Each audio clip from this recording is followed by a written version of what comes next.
কিন্তু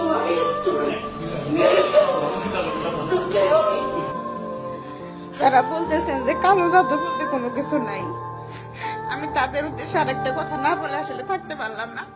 কালো জাদু বলে যদি কিছু নাই থাকে, বান যদি নাই মেরে থাকে, তাহলে রাসূল সাল্লাল্লাহু আলাইহি সাল্লামকে কেউ কালো জাদু করতো না, এই কথা হাদিসে আসতো না। আর যারা এটা বিশ্বাস করেন না, আমি মনে করি তারা হচ্ছে গিয়ে রাসূল সাল্লাল্লাহু আলাইহি সাল্লামকে মানেন না। আর যারা মানেন আমার নবী রাসূল সাল্লাল্লাহু আলাইহি সাল্লামকে, তারা বিশ্বাস করবেন যে হ্যাঁ, বান বলতে কিছু আছে, জাদুটুনা বলতে কিছু আছে। তো আমার সঙ্গে যা ঘটতেছে, যা হচ্ছে, একদম বাংলা কথা বলতেছি যে আমার পরিস্থিতিটা এতই খারাপ, নাক দিয়ে, মুখ দিয়ে, পায়খানা, রাস্তা দিয়ে পর্যন্ত ব্লিডিং হচ্ছে। শুধু আমার না, আমার হাজবেন্ডেরও। হ্যাঁ, এখন যদি আমরা মারা যাই, তারে মনে করেন যে সবাই এটাই মনে রাখবেন যে আমাদের আসলে মানুষ বান মেরে মারা হয়েছে বা বান মেরছে, এই জন্য আমরা মারা গেছি। কারণ আমার অপারেশনের পরেও আমি সুস্থ হচ্ছি না। একটা অপারেশন মে মাসের 11 তারিখে আমার অপারেশন হয়েছে।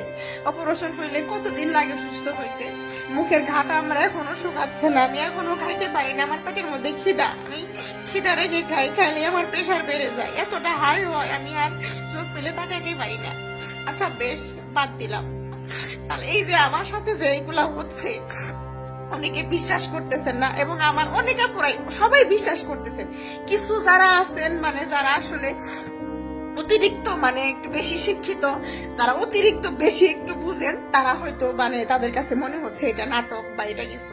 তো আমার সঙ্গে হয়েছে, আমি এটা বুঝতেছি যে আসলে কি হয়েছে। আর সেদিন গতকালকে লাইভটা 10 মিনিট, আমি যদি নাটক করার ইচ্ছা থাকতো, আমার লাইভের 10 মিনিট পরে যে আমি নাটক শুরু করতাম না। আপনারা আমার লাইভটা একটু দেখেন যে আমি লাইভে কি করছি। লাইভটা আমি মাল দেখানো শুরু করছি, বোরখা দেখানো শুরু করছি। দেখানো শুরুর পরে থেকে মানে 10 মিনিট পরে যে আমার সাথে একটা অ্যাক্সিডেন্ট করছে। হ্যাঁ।